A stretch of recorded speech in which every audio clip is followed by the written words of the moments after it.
Well, America's asking, and you guys are all over our chat today. We're putting your questions to the presidential candidates, including starting with a question about national debt. Today, the headline is this. A new report from the Congressional Budget Office has some very sobering news for really every single one of us, including projections that government spending as a share of our economy will increase by nearly 70% by 2035. Historically, it's around 20%, so that's a big jump.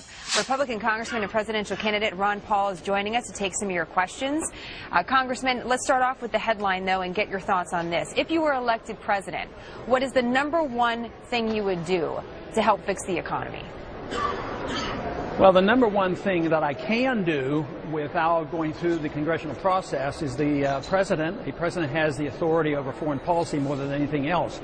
So indirectly, he can help the economy by bringing our troops home and stop spending some of this money that we spend maintaining our empire, and that would be a big help.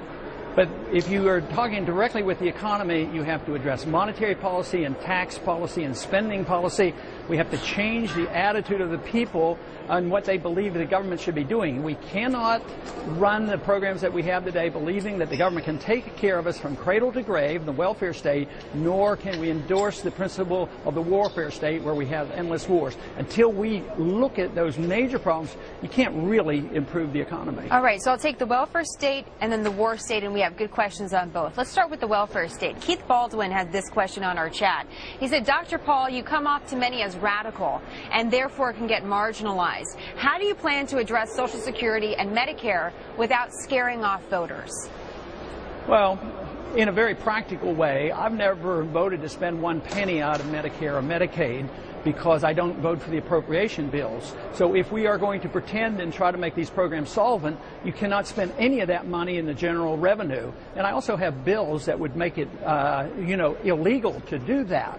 And the other part of the program, though I don't believe in the entitlement system, I do believe in priorities. So saving hundreds of billions of dollars from overseas and the Department of Education, Department of Energy, and many other things, you can cut in those areas and tide the people over, whether it's their medical benefits or Social Security, because there is no money there.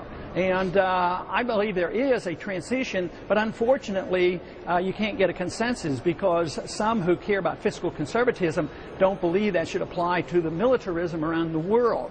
But it is conceivable if you can get the people to endorse these ideas and force Congress into doing it. Let's talk a little bit about that, because you're talking about shifting, as you mentioned, some funds here, and you mentioned the overseas factor. Sean on Twitter was talking to me a little bit about this interview with you, and he said he wanted to ask you about beyond Afghanistan. What's your stance about closing or maintaining military bases around the world? Are there particular areas that you specifically already know that you'd like to close the bases that we have?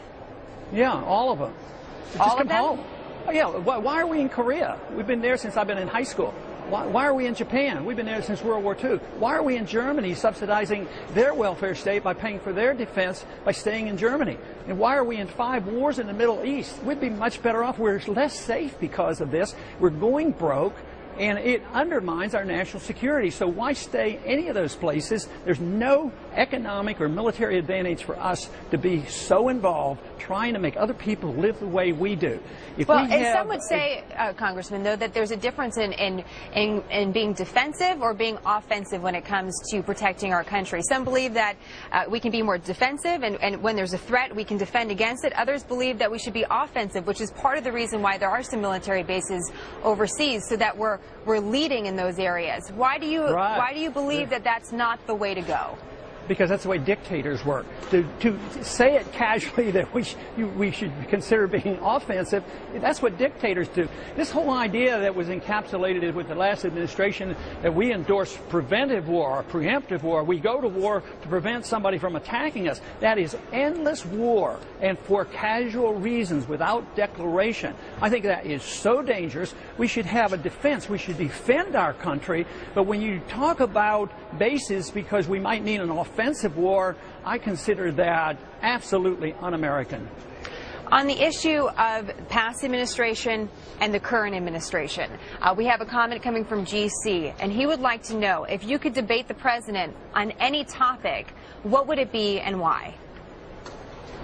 Well, there are too many good ones, but I would start with foreign policy. Why did he say that he would start bringing troops home and immediately increased our troops? So foreign policy overall, both administrations were very much the same, so I would challenge him on that. But how could I avoid wanting to challenge him on monetary policy, printing money when we need money, just print it, deficits, running up deficits? The whole economic program is so outlandish that it's led to this deficit crisis, and unless we deal with that, nothing is going to happen. Things are just going to get that much worse. So whether it's economic policy or foreign policy, it's all in the same. It's the size of government. Why not shrink the size of government and follow our Constitution? Congressman, you're giving this another shot, this run for president. There are, of course, folks that are already in the race and potential candidates, such as the governor of your state of Texas here. Curious, who do you view as your greatest competition, and why do you believe this time is the time for you to jump into this race again? Well, the country has moved in my direction because I've been talking about these things for a lot of years, and the financial bubble that so many of us worried about did collapse, and now we're going to move into inflation and a monetary crisis. So all these events, people are sick and tired of the groping at airports and the endless wars, so everything is moving in the direction of protecting our civil liberties. Now, as far as who do I see as the greatest threat, I put them all in one category. I think they all fit into the category of promoting the status quo. They don't challenge the foreign policy. They don't challenge the Federal Reserve System. They don't really challenge the deficit. If they did and they cared, we wouldn't have these kind of deficits. So I would say there's no one individual that I sense as my number one challenger. I think they're lumped together, and for my benefit, they're all going to divide the establishment vote up, and we'll do quite well. Well, I'm sure they have their thoughts about that as well, and that's why we're inviting all of them to come on with the town hall. Real quick, there's a rumor on our chat that you could be tapping Judge Napolitano of Fox News as your vice presidential candidate. Is there any truth to that? Well, not so, because because it has to be a little bit premature. But I do have to admit, somebody caught me off guard and said, "What kind of people? Who would you ever suggest to work with you and run as a vice president candidate?" And I really admire Judge Napolitano, so I mentioned him, but I didn't even confide in him. Let him know. Which is probably illegal or something. You don't promise jobs. But I think he would be good in any administration. I think he'd be grand on the Supreme Court, for that matter. I had no idea. John, did you know that Congressman Paul was such a fan of Judge Napolitano? I had no idea. Well, we learn something new every day, Congressman. We'll pass that along. I'm sure we'll be interested to hear that, and we appreciate you joining us on the chat, and our viewers do as well. Look forward to having you back, sir. Thank you. Andrew Napolitano, Attorney General. I mean, there you go. Yeah. Who knew?